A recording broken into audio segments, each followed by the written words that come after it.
Well, good evening, and welcome back to the second half of the forum. My name is Cynthia Greaves, and I serve on the board of directors with the Chamber of Commerce Mountain View. And we're pleased that you're all here this evening. We welcome you back from the second half, and now we're going to hear from our candidates for the State Assembly.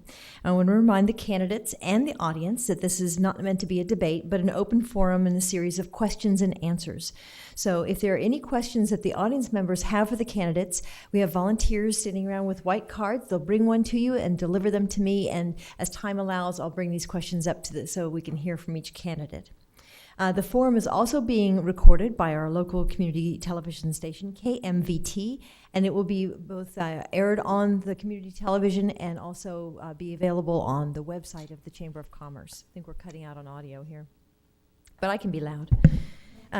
Additionally, if you in the audience are on Twitter, we are doing some live tweeting this evening, and the hashtag is MVForum, MVFORUM. So Heidi across the way is doing some tweets, and so if you want to retweet or do your own, please do. So it's my pleasure first to introduce the two candidates this evening. They have one, well, let me first go over the rules, sorry. Before we begin, they have opening remarks, and the rules of the evening are that each candidate will have 2 minutes to answer each question, so we do encourage them to be concise. Alicia here in the front is our timekeeper. She'll give you a 20-second warning and a stop sign, so please honor that because we're on a fairly tight timeline in order to meet the production time for our television station. So, each candidate gets 3 minutes for an opening remark, and we'll begin with George Yang, who is our candidate for Assembly number 1. George? Thank you for the Chamber, and thank you for everybody who spent your evening right here. I'm sure you have many other things that you could have been doing. My name is George Yang. I come from China when I'm age 15. I have been here for 20 years. I have 2 kids, and I'm a software engineer by training. Now, for people who ask me all the time, why are you choosing to running for office? I have 2 kids, 1 year old and 5 years old. And one of the things that I've learned from the Stanford Institute of Economic Policy Research is that within 10 years, the UC system will have no money because of the pension situation we have in the state. And that's going to impact a lot of kids. And even if your kids are going to go to Stanford, the education system is going to have a great impact on the job situation in high-tech companies. Right now, a lot of companies, biotech companies, high-tech companies are moving to North Carolina, moving to Texas, moving to Virginia, because that's where the public school systems are better, and they do have better business environments. Okay, back to myself. I have some public service experiences. I have been on the San Bruno Bicycle and Pedestrian Advisory Commission for about 5 years, served as chairman in the last 2 years. So I do care about the environment, and I do work for cost-effective ways to help it. I also volunteer in my church, and I help with teaching Chinese in Sunday school. So I do have some also education timings, but so here I am. I'm trying to provide an alternative for you to see what the state should do and should not do in the next 2 years or 4 years. Thank you. Thank you, George. And Mr. Rich Gordon is also running for the Assembly. Would you care to give us your opening remarks? Good, thank you. And let me thank the Chamber for hosting this event for those of you who are here this evening and those of you who will be watching this on cable. Thank you for your interest in the public process. I'm a fourth-generation Californian, born and raised on the peninsula here. I have devoted my life to public service. I spent 5 years as a minister in the United Methodist Church, and for 20 years I ran a nonprofit social agency for young people in San Mateo County. My prior public service includes 5 years on the San Mateo County Board of Education, 13 years on the San Mateo County Board of Supervisors, and for the last 2 years I've been a member of the California State Assembly. The Assembly district lines have been redrawn, and so the new district that I seek to represent includes portions that I've previously represented, including part of San Mateo County, Palo Alto, Los Altos Hills, but now also includes Mountain View and Sunnyvale. As a member of the State Assembly, have been deemed to be one of the most productive members in my first year. I had 15 out of 19 bills signed into law by the governor. I work on a variety of issues, but my primary concerns are education, the environment, and changing the climate in California as it relates to our governmental process. I firmly believe that we need to make fundamental change in the way we do business in California. And that's why I have engaged with my colleagues in Sacramento to try to make structural changes that I look forward to discussing with you as the evening progresses. Excellent, thank you. The way we'll do this is we'll just go back and forth, so one will hear the question for the first time and then follow. So, Rich, we'll start with you. First, if elected, how will you seek the input of the business community on public policy matters facing the communities? Well, let me start by saying that I'm very much engaged long-term with the business community. I'm the past president of the Chamber of Commerce in Redwood City and currently serve and have served for many years on the Chamber's board of directors. So I work very closely with the small business community. When I got elected to the State Assembly, one of the first things I did was recognize that there was no caucus for the Silicon Valley. There's a caucus for East Bay legislators, there was a caucus for Southern California legislators, a caucus for the rural folks, but there was no group of elected officials in the state legislature who represent the Silicon Valley who are coming together on a regular basis. So I help organize the Silicon Valley caucus in the legislature. We work directly with chambers of commerce and others to get and seek business input. And then finally, I established out of my office a small business advisory committee.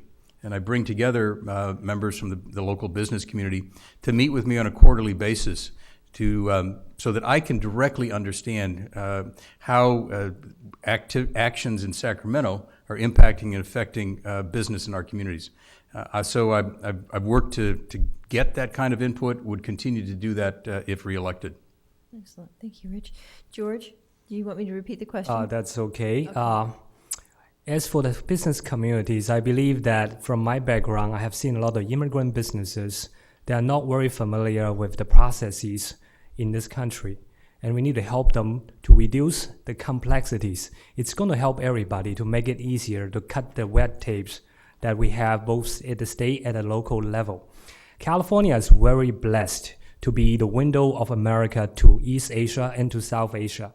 We have people here from many quarters of the world, and we can help them start their businesses right here and grow and become a vibrant part of the community. I have, in the course of this campaign, have gone into a lot of people who are trying to invest their life savings to build their businesses right here that are immigrants.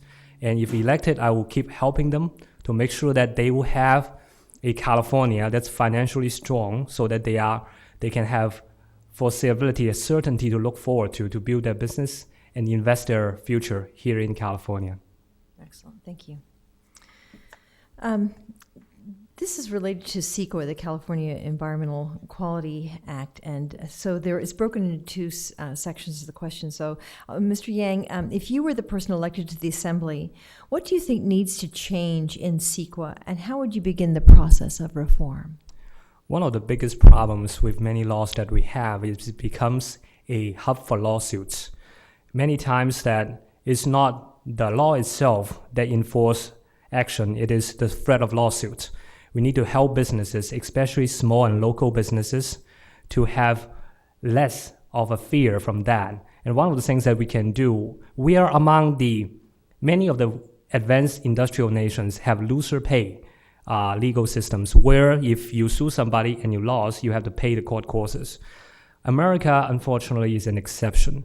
So we need to move in that direction so people, when they file a lawsuit against a local business or a nonprofit organization, they need to know that if they lose or if they do not have a case that have merit, then they will have to pay for it. That way we can help a lot more businesses on that. Now, get back to CEQA. The Governor Brown have tried to set aside CEQA so that he can have high-speed rail bill much easier. I don't think that's the right thing to do, and I will be against that. All right, thank you. And Assemblymember Gordon, I'm going to modify the question a bit for you. You were a joint author of AB 900, the largest effort of the CEQA reform that's been seen in about 4 decades. If you're reelected, what would you do differently to help secure more support in reforming CEQA? Sure, thank you. I'm very proud of being the joint author of AB 900. It was the first significant change to CEQA in 40 years. Because of that, I have spent the last year engaged in discussions across the state with folks who are impacted and affected by our CEQA law. Let's be clear, CEQA has had some real benefits. We have had some environmental protections because of it. We have built better projects because of it. But there are issues and concerns with a law that's 40 years old. So I look forward to working with my colleagues next year in the legislature on some additional reforms. And the areas that I want to take a look at include the following. One, since CEQA was passed, we have also passed a Clean Water Act, a Clean Air Act, and those are areas that we don't need CEQA studies on anymore. As far as I'm concerned, if you meet the minimum requirements of those acts, you ought to qualify under CEQA without further review. The other area that we need to take a look at is how we can move CEQA appeals more quickly through the process. AB 900 truncated the judicial process. I think that's maybe something we look at for all projects. Maintaining the record of a case in a more judicious manner would also be helpful. And then finally, I think it's really important that we look at who are the appropriate interveners to bring suit on CEQA, and to make sure that the CEQA suits are related to environmental issues and environmental concerns and are not being brought for some other reason or purpose. Okay, thank you. Starting with you, Rich, what would you do to support local government or to help local government meet their regional housing and needs assessment, affordable housing requirements in light of the elimination of the housing set-aside and the Palmer decision? Well, let me just talk a little bit about something that I did when I was on the Board of Supervisors in San Mateo County relative to this issue. And that was that I was the originator of the Housing Endowment and Regional Trust, which was a public-private partnership that generated funds for affordable housing. And so not unlike the Housing Trust Fund here in Santa Clara County, we raised money to help build affordable housing and to give local jurisdictions additional resources to help them get there. I would like to see a Housing Trust Fund program at the state level so that it is something that we do across the state and is available to all jurisdictions. The other thing that I think is important for us to take a look at is to really go back and re-explore the way the state government allocates and requests local jurisdictions, local governments, relative to affordable housing. We have a process at a regional level to assign to each city a target for affordable housing. I think many of these are outdated. The process doesn't work very well. And I'm candidly not convinced that it's necessarily brought us more affordable housing to have this bureaucratic process. I think that we need to find a way to work with local communities to make sure that all of our people are appropriately housed. And I think really working on a public-private partnership, as we did with the Housing Trust Fund, might be the best way to go. Thank you. I'm so glad that Rich and I kind of agree on this one because number one, I believe that the numbers, $2 million in the 2 million persons in the Bay Area, which drives all the local housing quotas, is not something that's supported by the facts, and that's actually causing the bureaucratic system that drive these numbers, that force upon that numbers onto a lot of cities. Menlo Park, for example, it's very unfair. Now, I am supporting local control. So each city should have the rights to decide what's best for their communities. For example, in Mountain View, there is a number of high-tech companies who want to be in public and private partnership to build housing for their workers, such as Google. So those should be supported, but not through government money. I believe that the government is best not picking winners and losers. They should try to reduce the spending in general and have those money in the pockets of private businesses and private citizens in the first place so that they can decide where to buy their houses and how better to find ways to help their local communities. Thank you. And George, we'll start this next question with you as well.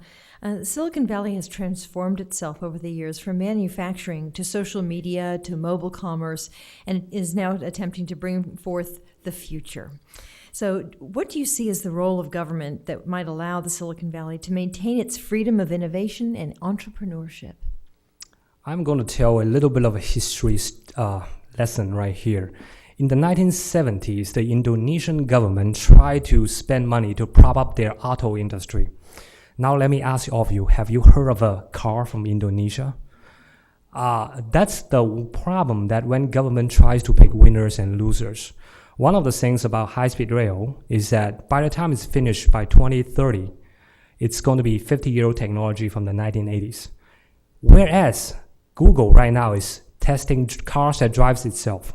What we can do is to improve infrastructure, to make roads more intelligent so that we can accommodate the smart cars that Google is going to build. Now, but we are not going to give money to Google to build those smart cars. They are going to invest that and risk their money on that project. But we want to look into the future and to build infrastructures that are going to accommodate future technologies, not technologies that are 50 years old. Thank you. One of the things about California has been that we always reinvent ourselves. We shifted it from, at one point, being an agriculture economy. That was our primary thrust. We became a defense industry base following World War II. That led to our high-tech industry. We now are on the edge of nanotech, biotech, and green tech. We continue to reinvent ourselves, but here's the key, and what is critical about that. We do that because of the intelligence of our workforce. And so the biggest single problem that the Silicon Valley faces in terms of our future and our ability to continue to innovate here will be the lack of an educated workforce. And so we have been under-investing in our schools, and I'm particularly concerned about the cutbacks that we've made to our universities and colleges.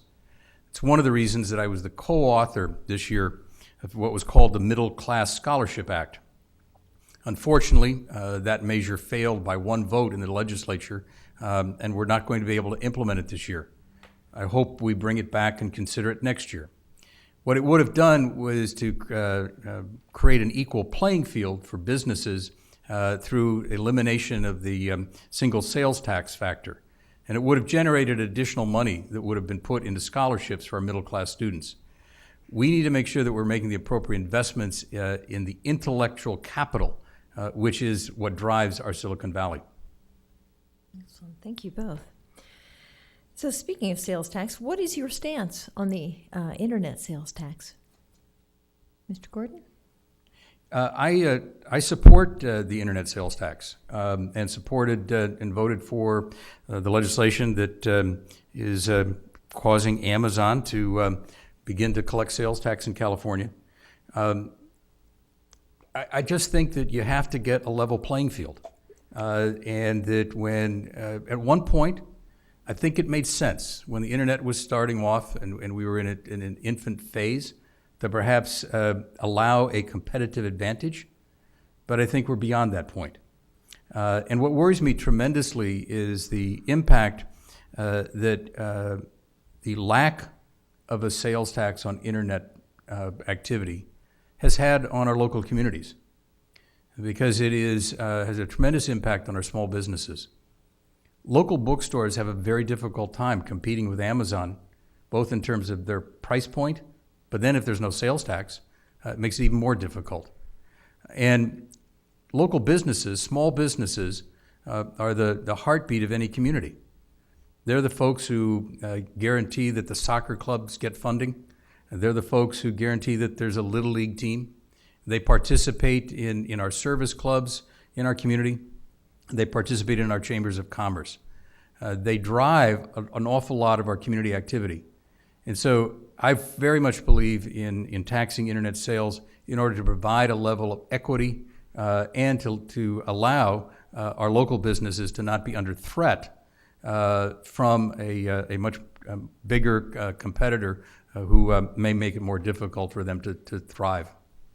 Thank you. Mr. Yang, what's your position on the internet sales tax? On the internet sales tax, from a software engineer perspective, I actually think that it is right now, the internet is mature to a point that I think that a sales tax is not going to destroy the industry.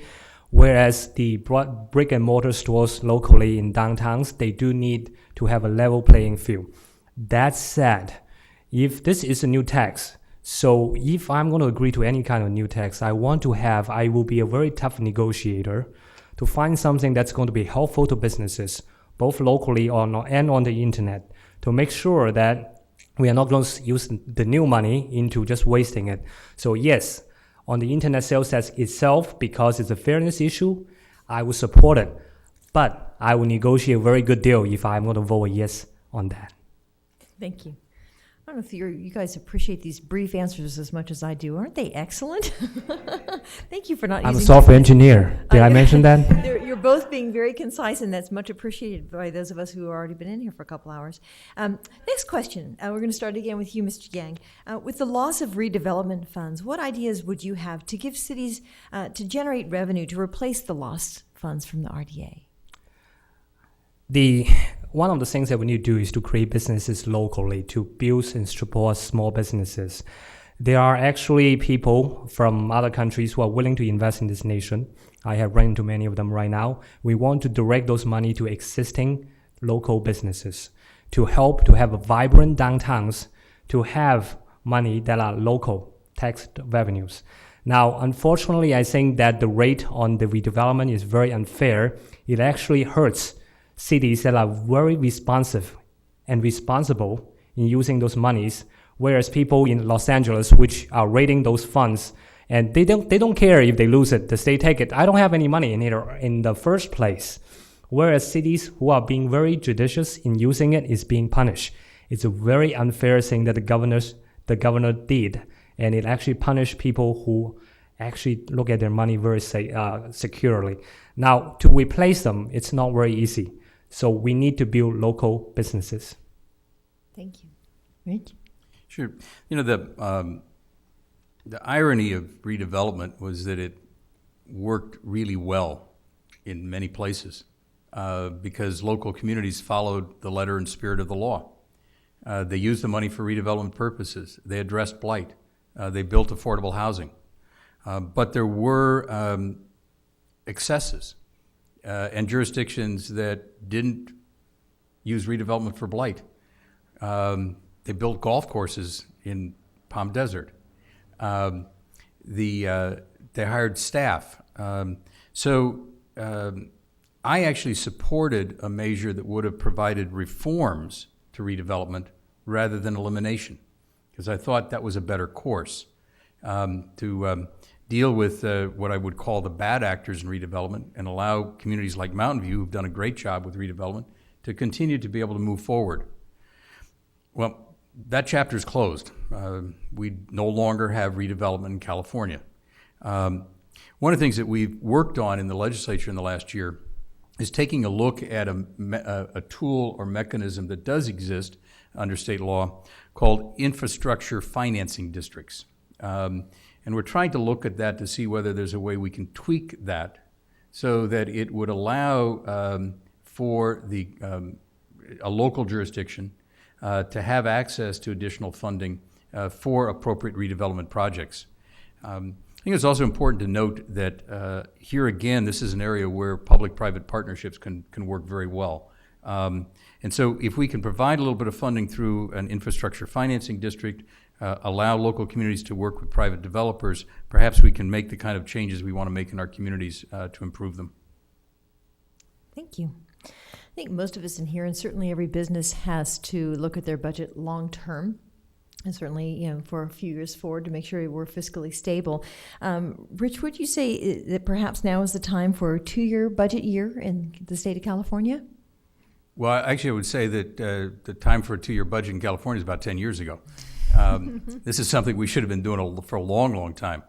I'm a big fan of multi-year budgeting. I am a big fan of performance-based budgeting. And when I served on the San Mateo County Board of Supervisors, I helped bring those tools to county government. It allowed us to appropriately understand how we were spending the tax dollar. We could plan for the future, think long-term, and at the same time, I could go to the citizens and say, I know how your money's being spent because we're measuring the outcome of the expenditures. We know, for example, how many people who go through a county-funded drug and alcohol program are actually getting rehabilitated because we measure that. So we know whether we're being effective or not.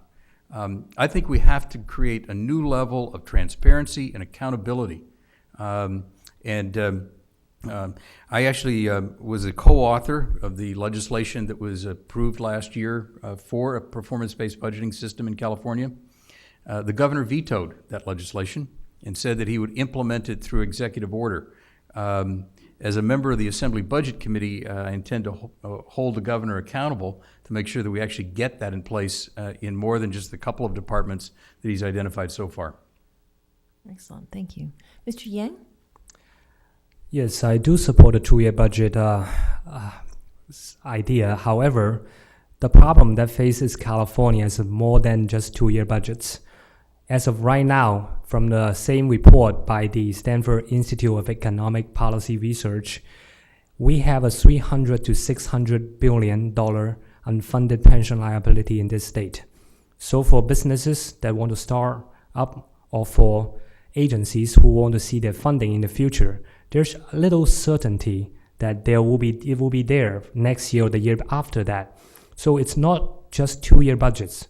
We need to look into a solution to the pension system that we are burdened with, to have a 10-year plan to actually reduce that, to move away from that fiscal cliff, so that businesses can look in this and say, I will know exactly what kind of tax rate I will have for the next X number of years. Instead of every year we will see, maybe this year we have a new tax, maybe not. Next year maybe we'll have cut this service, maybe not. Right now there's little predictability about the budget in the future. It's not just 2 years, it's more than 10 years, it's more than 2 years.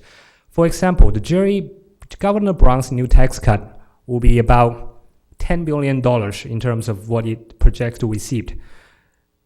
In relationship to $300 billion pension shortfall, that would take 30 years to fix that. That's why we need a longer-term plan that have both parties support, that will gradually, yes, I will support some tax hikes. I'm okay with that, but it had to come with a package reforms. Excellent, thank you. We have a couple of questions about education. I'm going to try to combine them. We'll start with you, Mr. Yang. What changes, if any, would you make to ensure adequate funding for our kindergarten through high school education? And what do you think specifically our educational system can be doing to prepare students to be effective members of the workforce? First of all, let me tell you what my experience is. When I come here at age 15, I go to public school. And I'm very interested in history. So I go to a library, I borrow 2 columns of American history, and then I finish it. It's fake. Education is not about filling of a trough. It is lighting of a fire. Right now, we are not doing that. We need to get kids and students excited about a subject matter that they will learn in the future. We have all the resources. We just need to use new technologies to give them an opening to say there's a very wide, big world out there. We have, right now, we are teaching to the test. That's a very unfortunate thing. I come from China. Teaching to the test is one of the best way to sap your enthusiasm in learning. So I would not support something like that. What I would do is to use the internet to have a study buddy for kids right here in this state, so that they can have someone from Japan or Finland or Argentina where they can study and do projects together. Now, this idea can be done right now. It's very cost effective. It doesn't spend a lot of money. But every kid will see that, wow, there's a huge world out there. There are different cultures. then they will have something that may spark their interest. And then our teachers can facilitate their learning by pointing them to the right resources. And then we will have a very excited kid who is going to be our next engineer or next poet.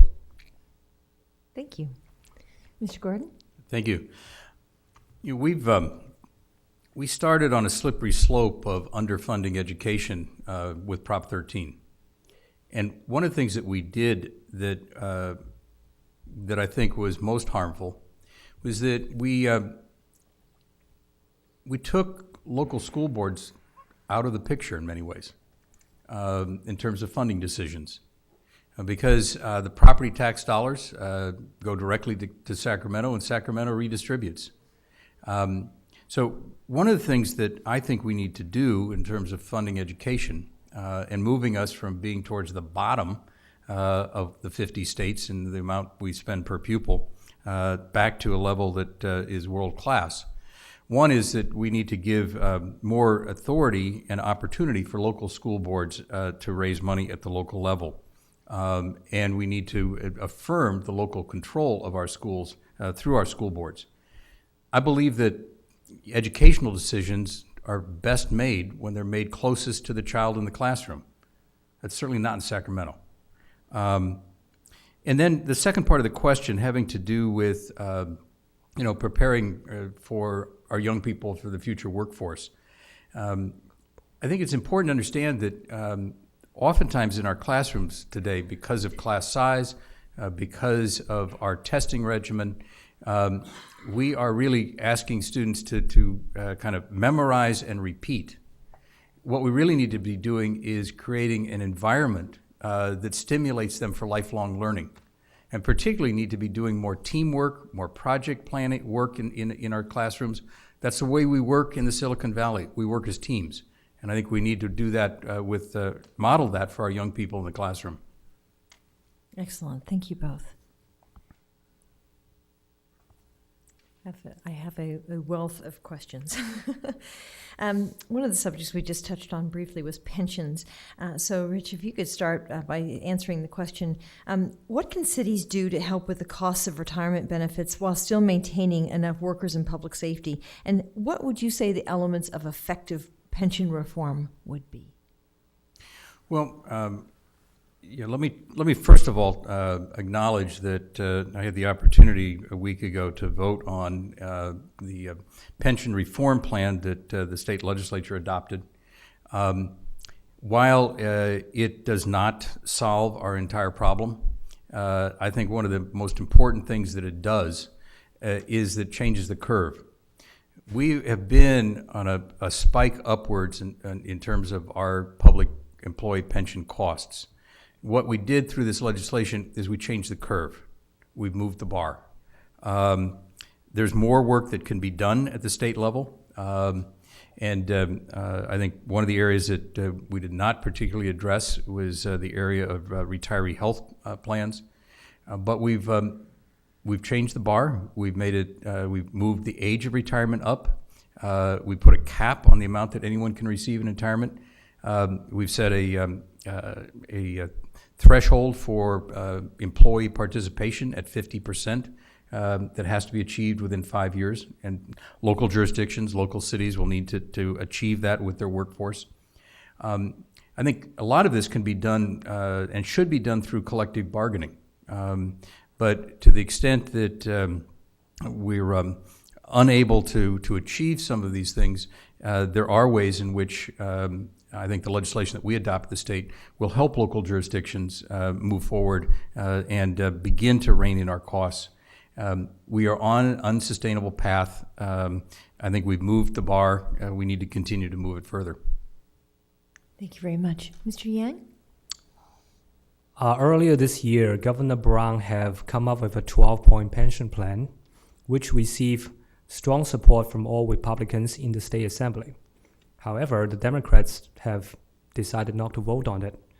Instead, they have gutted many of the provisions of that original 12-point plan and have voted on something that's very much watered down. Now, this is not my opinion. Joe Nation, who is a Democratic state assemblyman who represented Marine and he's also the author of AB 32 for climate change legislation. He said of this legislation, it is better than moving backward, but it actually doesn't do much good. If I have a chance to serve on this pension board, there's a few things that we could be doing. Number one, we need to change the makeup of the CalPERS boards. As of right now, pension people, my wife is a public employee, so she is part of the CalPERS. The pension board elections are all about union credentials. They're not about who can actually invest those money. Because they know that if CalPERS lose money, the cities will come in and bail them out. We need to link CalPERS performance to some kind of payout so that the CalPERS members will actually have an incentive to choose CalPERS board members to look after their money intelligently. Number two, we need to index some of those payments to our local rates in terms of unemployment rate and salary income so that the public servants will actually have an interest to serve our public. And the third is that we need to cap, like what Rich just said, we need to cap the top pension payout at $132,000, not just for people who are going to be new employees, but for people who are already retired. And I have a way to do that. Thank you. Okay. All right, we're going to start with you again, George, with a question about, again, some support for business. With unemployment rates being so high and taxes increasing in the cities, counties, and state of California, what do you think can be done to help support local businesses and encourage them to, or allow them to hire more employees and retain current staff levels? There's two things that we can do, actually three. Number one is that we need to have tort reform, which will reduce cost to businesses without actually losing government revenue. The second thing is that instead of the last question, the last section, we talk about this a little bit about specific subsidies to specific industries. Instead of doing that, we should keep the tax rates low for everybody so that you do not have to jump through hoops or have to know the right people to actually get the money or get a tax break from the government. That is going to help not just existing businesses, but also small businesses or emerging businesses. Number three, we need to take advantage our cultural connections to Asia. Right now, a lot of people want to come here to visit and to do business and to study. We need to have different things here and there, tweaks that will make it easier and make them feel more welcome to our state so that they will choose to invest in here instead of in Texas. Look, there is a number of Taiwan factories that are building large chip manufacturings. They used to have it in China. But right now, with the one-child policy, the Chinese labor cost is actually going up. A lot of factories are now choosing to move back to the United States. California need to be ready so that we can take advantage of them moving back. And we want them here, not necessarily in Sunnyvale, but maybe in Stockton or Tracy, where the unemployment rate is 20% or higher. Thank you. Mr. Gordon? Thank you.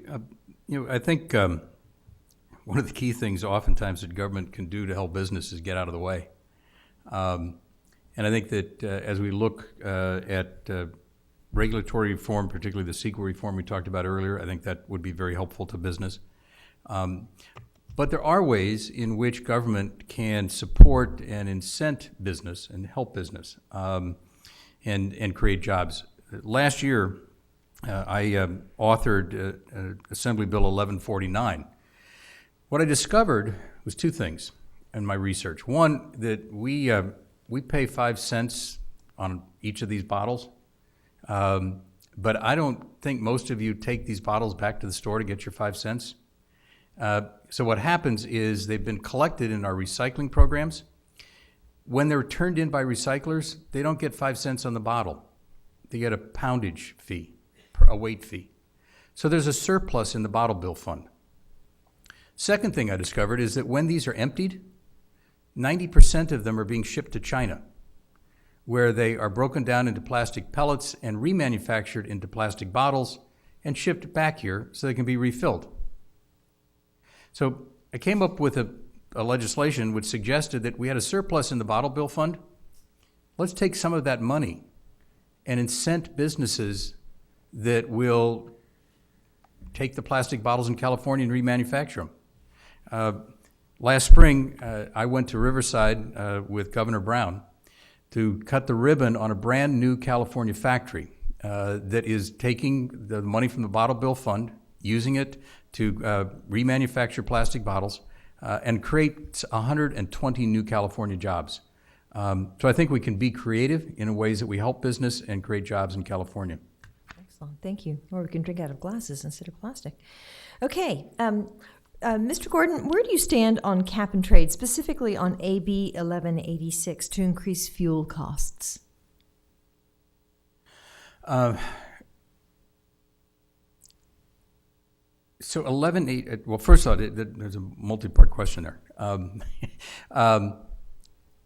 As I think most folks know, under our AB 32 efforts in California to reduce our carbon emissions, we will be creating a program that will set a cap on the amount of emissions that industries can have, and industries will who can't meet that cap will pay a fee. And they'll be able to trade their emissions allotments with each other. That's cap and trade. That program's moving forward. There is legislation that would define how we spend the proceeds from that, so that it has some nexus. There's also legislation moving forward that works to rebate customers of utilities who might be impacted by the cap and trade program. There was legislation that we looked at this year, the bill in specific that you're talking about, mm-hmm. that would have extended some current fees on industry. It was actually supported by all of industry. It was supported by the oil, gas industry, agricultural community, but it did not pass because I think there were concerns about doing that in the midst of also doing this cap and trade program. Let me just say, this is a huge area that the state has an awful lot of responsibility to make sure we do this right. And whoever gets elected to the assembly next year is going to have to do an awful lot of work around this whole issue of cap and trade. Thank you. Mr. Yang? Californians are pretty environmentalists. We are already spending less on gasoline because of economic reasons and because we're smart. So the AB 32 law that actually created cap and trade have a lot of negative side effects. One of them is that a lot of immigrant truck drivers in the port of Oakland are now being forced out of business because they just cannot afford something to comply with some of the regulations that are associated with AB 32. Now, the end result is that the bigger trucking companies that have ways to negotiate a short a loophole here and there to get out of it is becoming a monopolies. So we are not seeing a lot of reduction in emissions, but we are seeing a lot of smaller businesses because of regulation, because they don't know people in the Sacramento, they are losing out on this. Now, and the other problem that I have with cap and trade is that when you take money from business and then try to funnel it back through some kind of government rebate agencies, we are always open to corruption. One of the example that we have is a number of years back in Oakland, a toilet rebate program. There's a guy in Oakland, because it's in the office that people doesn't care about, he take millions of dollars by creating fake accounts where they would say, oh, this guy have installed 100, water-saving toilets. He actually pocketed all those money. So problem with many of this government program is that when you use other people's money, there's always the temptation of corruption. And that's why it's best to leave this to private markets. Thank you. In the previous section, we talked a bit about Proposition 13, and a member of the audience asked about could we reform it, and if so, how? And there's a question that's in that spirit of, and we'll start with you, Mr. Yang, is adding laws is easy, but removing them isn't. If you were elected, how would you think we could streamline or make things a little less regulated? I love this question. I think I want to be the person who remove more laws than we actually build them. As an engineer, the best design is the simplest of designs. Perfection is when you have nothing more to take away. That is good design. It's not that, ooh, we can add this, we cannot add that. In software engineering, it's called feature-litis. I'm not going to get into that. We want to do things that are actually going to work. It's going to work for the intended purposes. So I will look into every law and say, what is the purpose to have this law? Is it working? Is there an effect that's actually meaningful? And then I'm going to take them off the laws. So in the law, in the canons that we have in the state, right now we are passing 2,000 to 4,000 laws a year, new laws. We need to reduce that amount. One of the things that I would do, if I could do, is to limit to 3 laws per legislature in Sacramento, and probably give 5 laws to the governor as well. That will make 365 laws a year. I hope they will actually read it before they pass it. Thank you. Mr. Gordon. Well, I think one of the things that we need to do a better job of is establishing in any legislation that we pass a sunset review.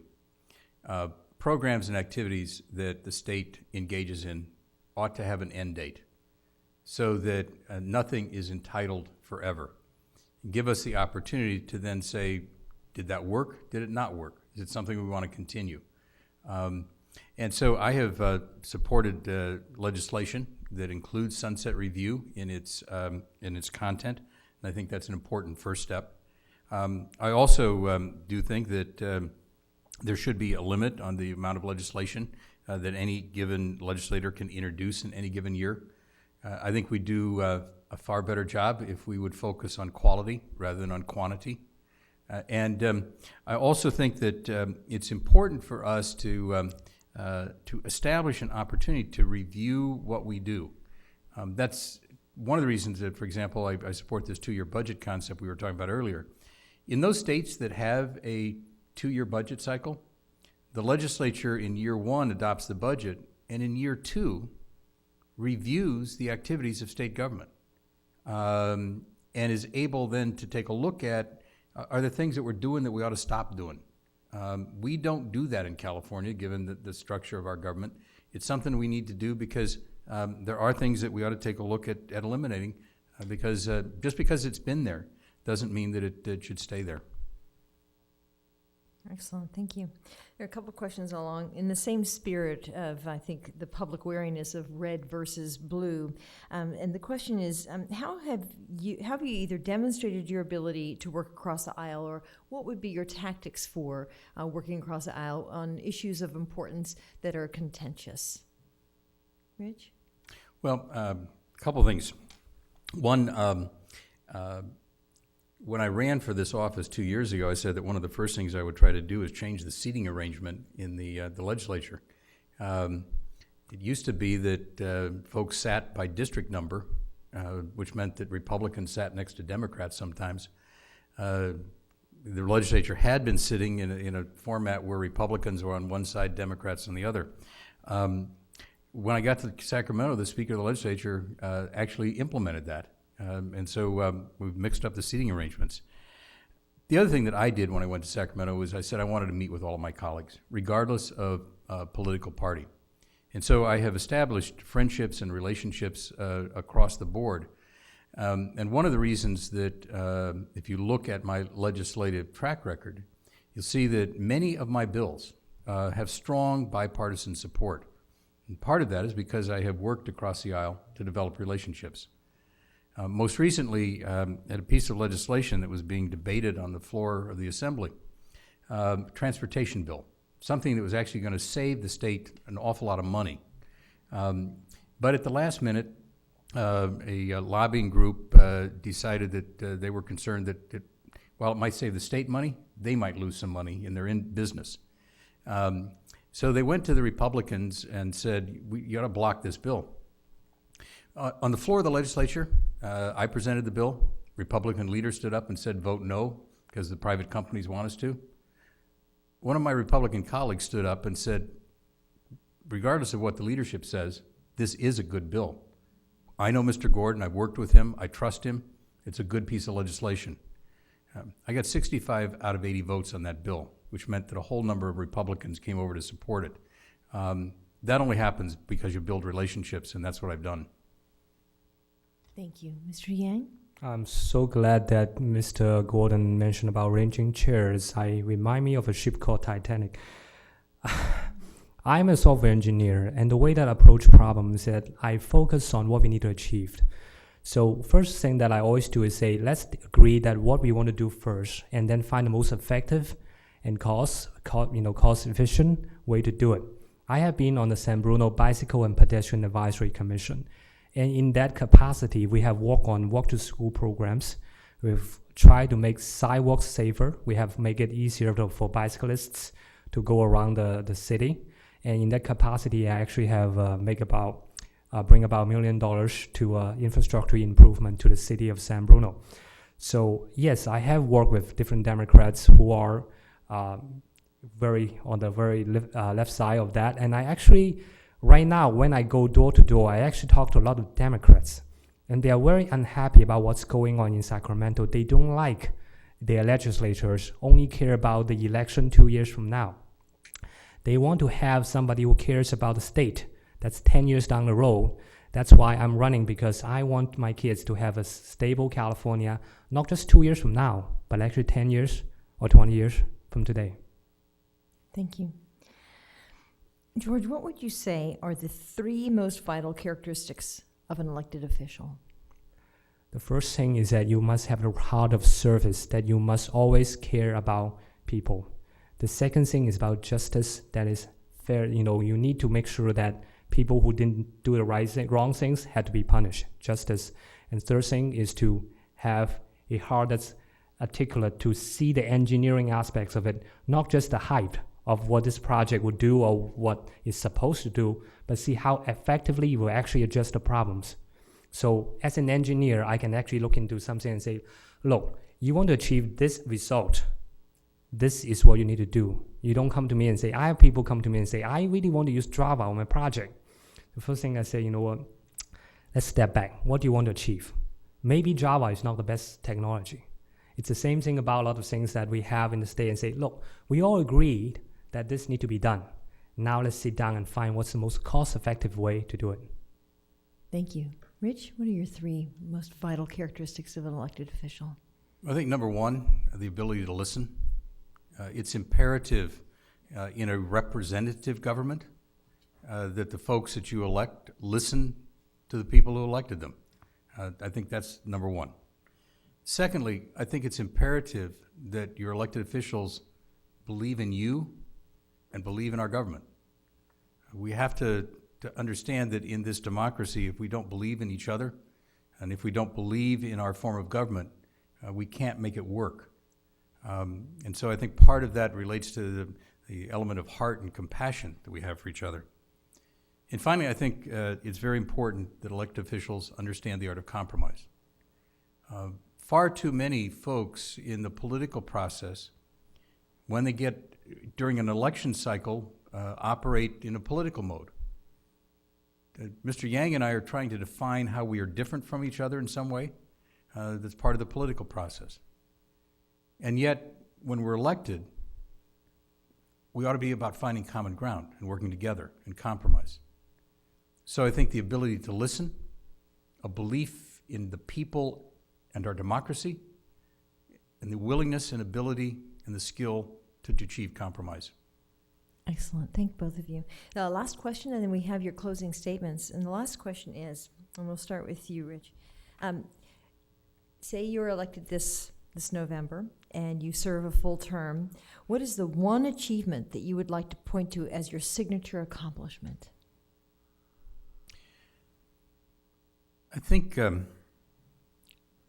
key thing that I would want to do is to be able to say that I left Sacramento and that the government was in better shape, that we had solved our structural deficit problem, we had adopted new ways of budgeting, that we had aligned services in a way that give more authority and responsibility to local government, that we had made a difference in education, by improving the funding, the support for local school boards, and that we'd continue to uphold our strong values that we have in the state for environmental protection.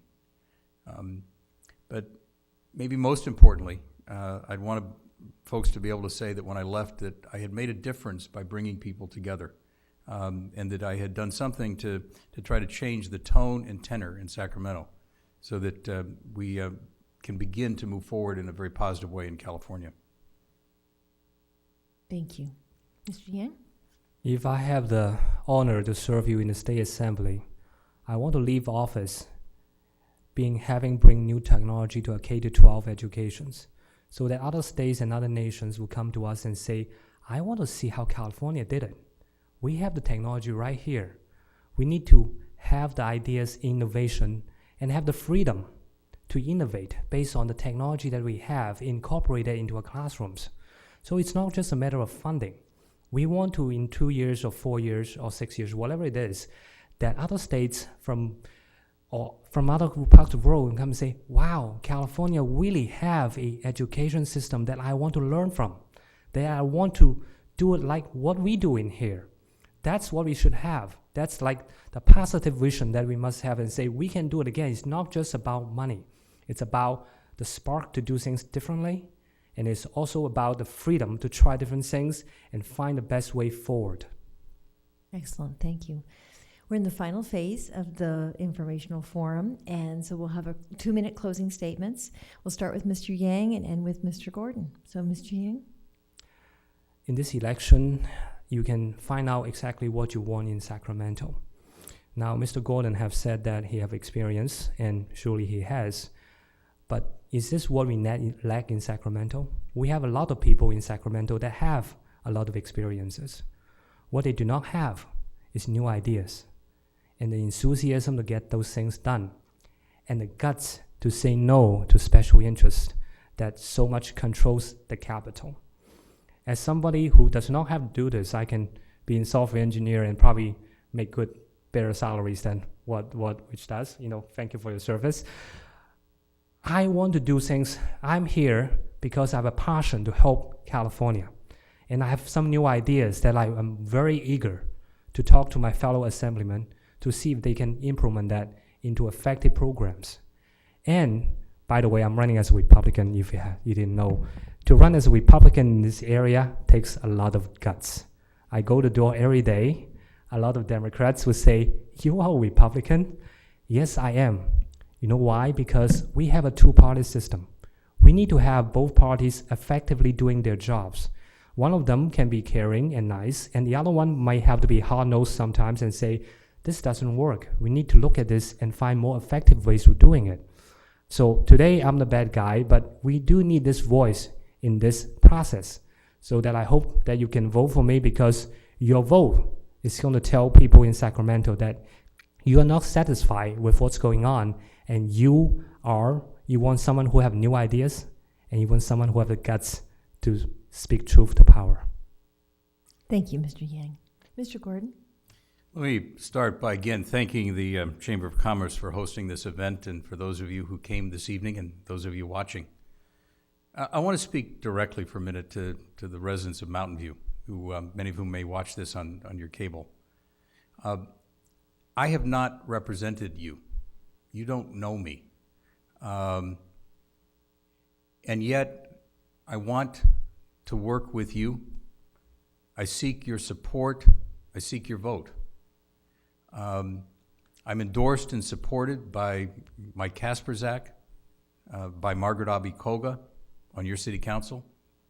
I'm supported and endorsed by Paul Fong, who has ably represented you in the State Assembly previously before redistricting. I have a track record. You can see what I've done. And I think I've been true to my commitment to make sure that I represent my constituents, that I care deeply and work hard to make sure that the state functions in the best possible way. I do that because I believe in California. I was born here. I was raised here.